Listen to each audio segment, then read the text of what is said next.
Hi guys! Ayan, yung menu namin today is gagawa ako ng arroz caldo. Lugaw sa Tagalog. Lugaw ba sa Tagalog? Basta sa amin arroz caldo. Ayan, may manok kami.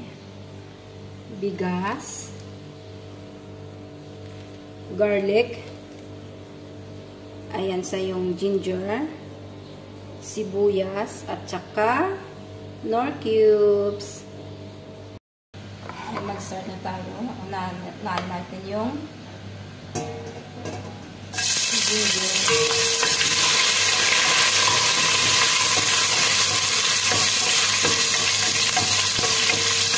Ginger mula para lalabas yung kanyang aroma. Susunod natin yung bawang.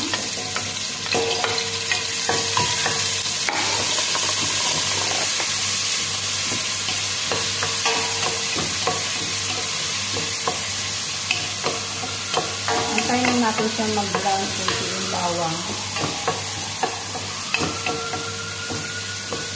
Nakalagay natin yung sibuyas.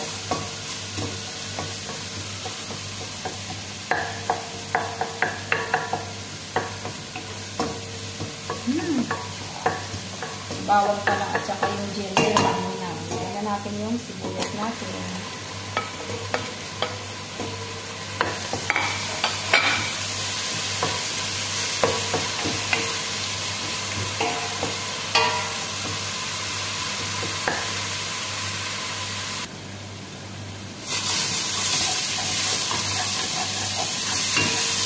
Brown siya guys. Lagyan na natin yung manok.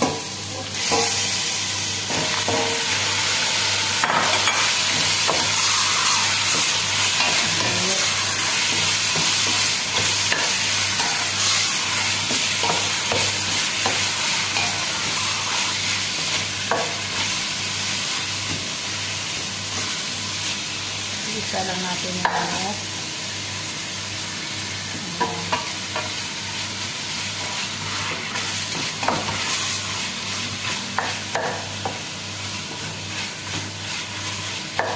Bigyan natin yung nor cubes.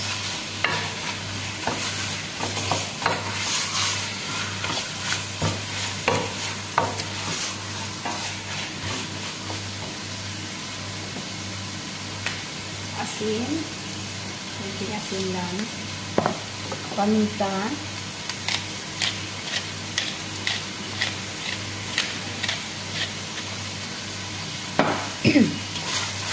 Hayaan lang muna natin maluto yung manok ng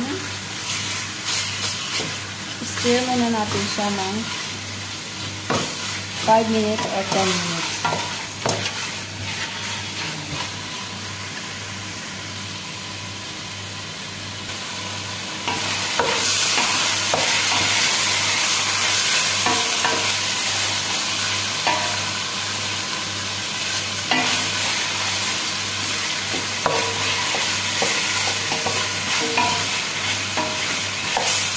Ayan, medyo okay na siya. Ilagay na natin yung bigas. Hinugasan ko na ito. Ayan na natin sa bag.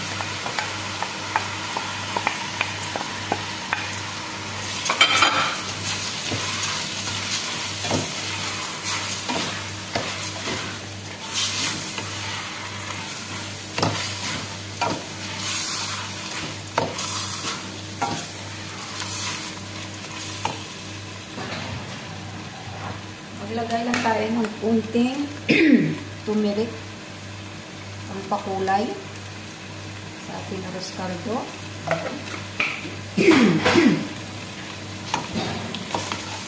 Yung iba naman di naglalagay. Depende sa inyo guys. Sa inyo na yan. Ayan. Isa lang natin ang bahagya. Ayan, okay na yan. Saka lagyan natin ng tubig.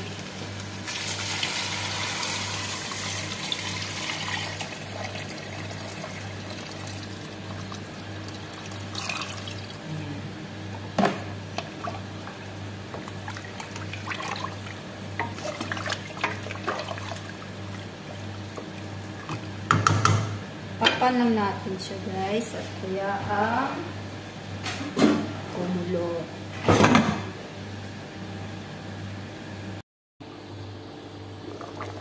So ayan na guys. Yung arroz caldo natin, halo-haloin lang natin.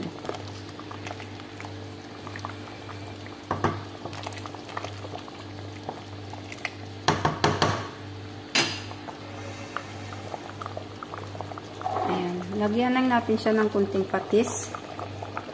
Kasi kanina parang hindi ano yung timpla niya. Kaya ayan.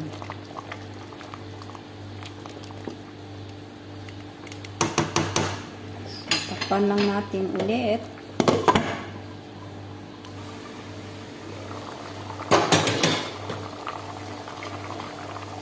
So, haluin natin. Tingnan natin kung kailangan ng tubig.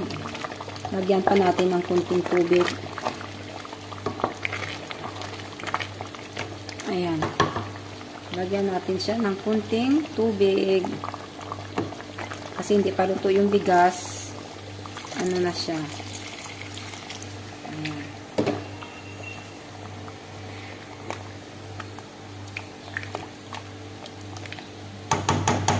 Takpan lang natin siya ulit. At saka dito, ayan siya guys. Nag-ano ako ng bawang. Nag-isa tayo ng bawang. Pa-brown lang natin siya. Sa mahinang apoy lang siya guys. Para hindi siya masunog agad. Ayan. Yeah, so ayan sa guys. Ito na yung ginawa kong bawang. Lagyan natin siya ng konti. Ayan.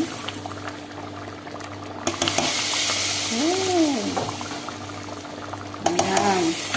Maraming bawang, mas lalong masarap. Tapos halu-haluin lang natin siya guys. Luto na to guys. Luto na siya. Magtabi lang tayo ng bawang sa may gusto. Tsaka lagyan natin ng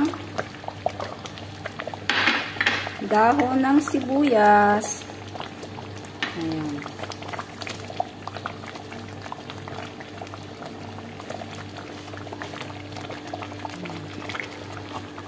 Ayan na guys, kain tayo ng arroz caldo. Ayan siya guys. Ayan.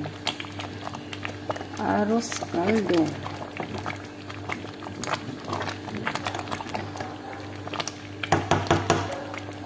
Patayin na natin. Bye guys, thank you for watching.